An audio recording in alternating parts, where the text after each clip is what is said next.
This is CBS News Bay Area with Elizabeth Cook. It's become a troubling trend in the city of Oakland. Businesses forced to close due to crime. There's no jobs, there's no money, there's no nothing. You take all the vitality away, then what happens? Everything leaves. Today we ask, how can Oakland's leadership turn things around? I know that there's still a feeling of, it's not safe in that area. Of course, there's still so much more work to be done, but we know that our strategy is yielding results. Hi there. Thanks for joining us this afternoon. I'm Elizabeth Cook. We spoke directly with Oakland's Mayor Sheng Tao just an hour ago about the negative perceptions around her city and the solutions to try to shed those perceptions and to get Oaklanders themselves back on board. We'll also speak with live with longtime Oakland faith leader Bishop Bob Jackson about what he's seeing now and what he feels needs to change. But as the city continues to battle concerns about crime, Oakland is trying out a new way to promote local businesses.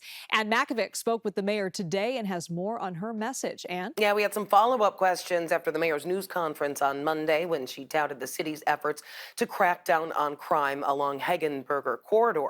Crime has certainly taken its toll there. Next week, In-N-Out Burger is going to close a restaurant for the first time in the company's history. It is the chain's only Oakland location. The nearby Denny's restaurant closed down earlier this month, and many of the fast food franchises like Taco Bell no longer accept cash or allow sit-down dining. For far too long, government hasn't worked for that corridor. Government had not paid attention to that corridor. And that is why I have made, this is a corridor where we're receiving millions of people coming through the Oakland airport. And so it is my priority corridor. She credits the recent dip in crime to a safety ambassador program, stepped up police patrols, and surveillance cameras in the neighborhood. Also today, the city unveiled new kiosks like these that will be installed at several business districts. The first one is by the Fox Theater. They have interactive digital touch screens with info on local dining and shopping, real-time transit info, and access to social services like local shelters and addiction recovery. It's going to bring a lot of vitality, in the sense that when visitors come into different neighborhoods that they want to explore, they'll have a centralized location to really locate what it is that they're interested in. Over the next several weeks, more kiosks will be installed downtown, uptown, Temescal, Jack London Square, Fruitvale, and East Oakland. The mayor says the kiosks are actually a net gain for the city, bringing in around $1.5 million a year. Each kiosk is also a free Wi-Fi spot, Liz. All right, Ann, thanks so much. Well, coming up, we're talking live with a longtime Oakland faith leader who has seen the city through its ups and downs. Bishop Bob Jackson joins us to weigh in on the state of the town.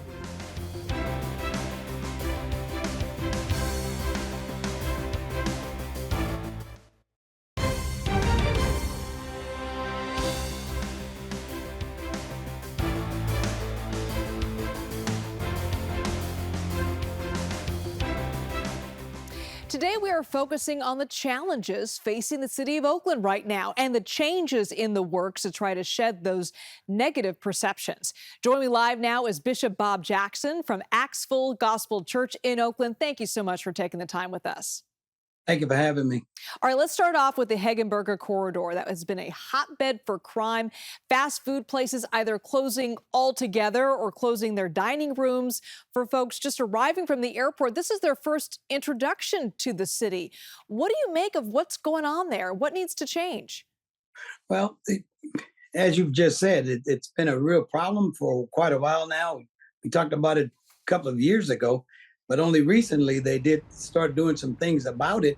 It's almost like too little too late, because now the places are closed, the businesses are closed. Easy to say the crime is going down. Businesses are gone. They don't have a reason to come and do crime in the area, because the area is not populated like it used to be, with customers and people going to the restaurants and going to In-N-Out Burger and going to Denny's and whatnot. They're not available anymore. Even Taco Bell now, you can't come in and eat there. You have to just do the drive up. But the crime was really tough on that corridor for a long time. And even though the mayor's doing something about it now, and it's great, it's wonderful, and the crime is dropping in that area, but the reality is the businesses have also disappeared and are disappearing while we're talking. There are two recall efforts going on right now in the town, one to oust Mayor Sheng Tao and the other for Alameda County DA Pamela Price. Is a change in leadership the answer to Oakland's problems? Well, when you look at San Francisco, and we always look at San Francisco as a big brother, a role model for us.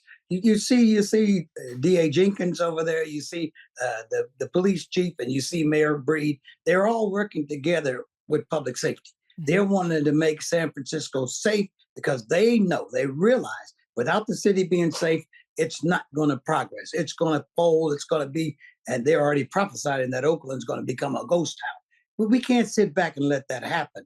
So they have to work together. But we don't have a police chief. We've been talked about a police chief is coming. We don't have a police chief yet. The DA is not working with the mayor. The mayor's not working with the DA. The leadership seems to be divided, so much so. And the only people that's suffering is the community and the businesses. And I think it's just a tragedy that Oakland has to go through all of this because of where people are headed, where their head is at this particular time. Crime, public safety has to be number one priority in the city of Oakland to keep it from becoming a ghost town. All right, well, let's talk about this new plan to revive downtown. The mayor helping to launch these digital wayfinding kiosks to help highlight local businesses. Do you think this is a good idea, or should the city be focusing on something else? Well, one of the things I've said, and I'll say it again, the city need to be focusing on public safety. First of all, we just talked about a budget that's being cut, and then they're asking the police budget to be cut again, which means another probably 50 police officers are going to be cut from already 700 officers, which we just have. And I found out that there's about 65 of those officers that are either on disability or sick leave or whatever. So we really only have about 600 some officers to try to patrol and protect the citizens of this city. And it's just not enough. We need a minimum of 1,000 police officers to make this city safe. And there's no way we're going to get it at the rate we're going. And another thing, with Warsaw, the overseer for the Oakland Police Department, he's never met with the community. He's never met to talk to the community about public safety and what's going on with the police department. My thing is he needs to have a meeting with the citizens because we're the ones that's paying his salary to talk about public safety the way we see it as far as how it impacts our community and our businesses. We need to sit down with that. We need to talk about real reality, and we need to know exactly what the plan is. And the ones that are working, we need to make sure that we work harder with those. Now, one last question before you go. There are a number of issues facing the city right now. What do you think should be the top 3 priorities in terms of making the quality of life better in Oakland? I have a feeling I know what number 1 is. Number 1, your feeling is correct, because public safety, again, has to be numero uno. It has to be priority, because if the city's not safe for the businesses, not safe for the people who live here, for the elderly, for the children and whatnot, it's just not going to prosper. It's not going to be effective. That's the first thing that needs to happen. Second thing need to happen, of course, is the cleanup of the city, the dumping and those abandoned cars that's out there. The different shops need to shut down, and those cars that are being stolen and just torn apart for the parts and stuff being sold. I mean, right in our face, right in our community, chop shops they call them. We need to take control of those things and make our community rather beautiful like it used to be. Our streets beautiful.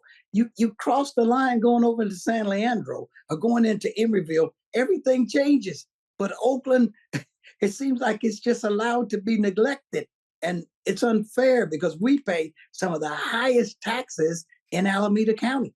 And yet it seems we get the least amount of services. I think those things need to change. And so that would be number 2. Number 3 is back to number 1. Public safety has to be number 1. We have to make our businesses safe. We have to make our citizens safe. We have to make our community a safe place for everybody. Black, white, brown, yellow, red, rich, poor.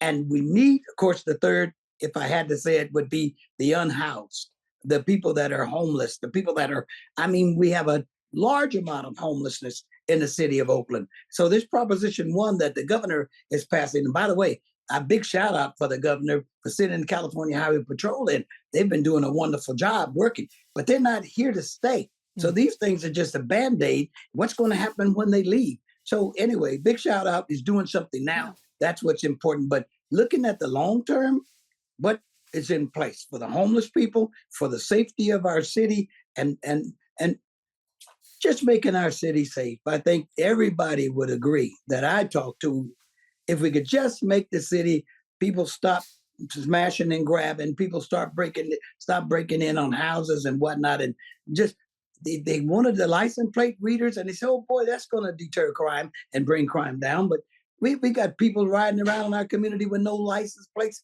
on their cars. Yeah. So I don't know what good the license plate readers are going to do. So a lot of those things need to be talked about and really discussed for some serious strategies that's going to reduce the crime in the city of Oakland on a long-term basis. And we're going to continue that conversation with you, no question. I know you love the city of Oakland more than anybody. We're not going to give up on it, and we're going to continue to cover stories and keep this conversation going because a lot needs to happen. All right, Bishop Bob Jackson, thank you so much. Oakland's restaurants say they are up to the challenge, though, to get people in the door. A Bay Area chef and restaurant owner joins me next to tell us about what they're offering for Oakland Restaurant Week. All right, let's talk about some great things that are happening in Oakland right now. We're in the middle of Oakland Restaurant Week. Dozens of businesses are hoping to draw in customers, old and new. And joining me now from Parche Restaurant, our owner, Paul Iglesias, and Chef Juan Hormiga. Thank you so much for being here. No, thank you. Thank you for having us. I wish you could smell what I'm smelling right now. It's just a host of lots of wonderful flavors. Tell us a little bit about your restaurant. Yes, absolutely. So the restaurant was opened to honor the Colombian culture, our culture, to kind of present it to the Bay Area. We have now found that there are so many Colombians in the Bay Area, and we're so happy and pleased that was the case. And we open our doors to everyone. And so it's just something incredible. The flavors are amazing. Yeah, we're just trying to give our guests a little bit of our culture, right? Through the food, of course.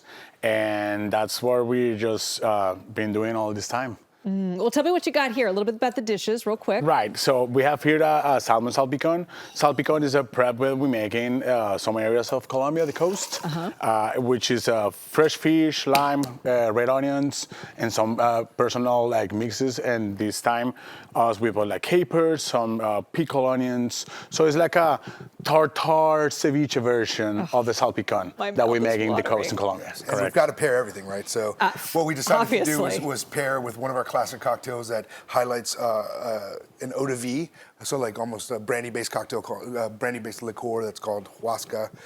And so this is something beautiful because it's made from feijoa, which is a fruit that you source from Colombia. And so this is a gin-based cocktail.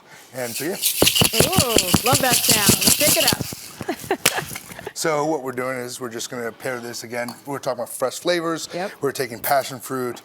We've got other beautiful flavors as well, like gin. So the gin is distilled by the light of the moon, which is something that's super important for us because we wanted to enjoy this cocktail and show that here. So I just wanted to shake that for you. And then it's gorgeous. Garnishing that for you. It's too beautiful to drink. You just want to take a picture of it and look at it. It smells fabulous. So good, fresh. So good. You know, you have all this wonderful food, beautiful cocktails. You see all the beautiful colors. Has it been a challenge, though, being in Oakland and trying to convince people to come to your city, to come to your restaurant? There's always a challenge whenever you open a restaurant. It's a tough business. You're definitely there. It's an act of service, right? Hospitality, hospitals, and hospitality meaning restaurants. But we have been blessed. I mean, guests really believe in what we're doing. You know, we're all about the guests. We're all about the community. It's what Parche means. Exactly. And so our doors are open for everyone that wants to come in. We're always there. Our job is just simply to feed people and present people with our form of enjoyment. Yeah, because it's interesting because Oakland has such a rich cultural history, has a lot of different types of flavors, lots of different art. Yeah, it's a very creative community as well. If you could tell people right now why they need to come to Oakland Restaurant Week, why it makes it more special than, say, some of the other cities, what would you say? Well, first, with regards to participation, right, Chef, it's 165 resturants. 165 restaurants. So much diversity, so much styles of cooking, so much cultures that they we want all of them to come here and try us, of course, and the rest of the restaurants.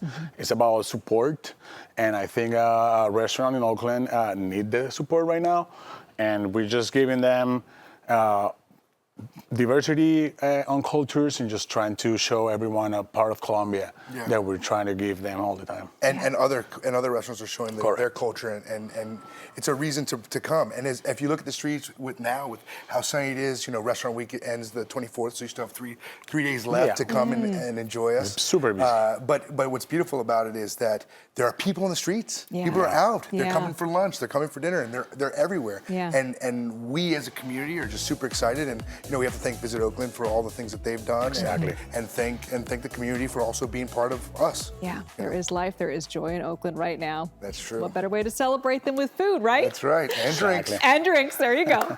Paul Iglesias and Chef Juan Hormiga from Parche, thank you so much for being here. Again, Oakland Restaurant Week runs through this Sunday.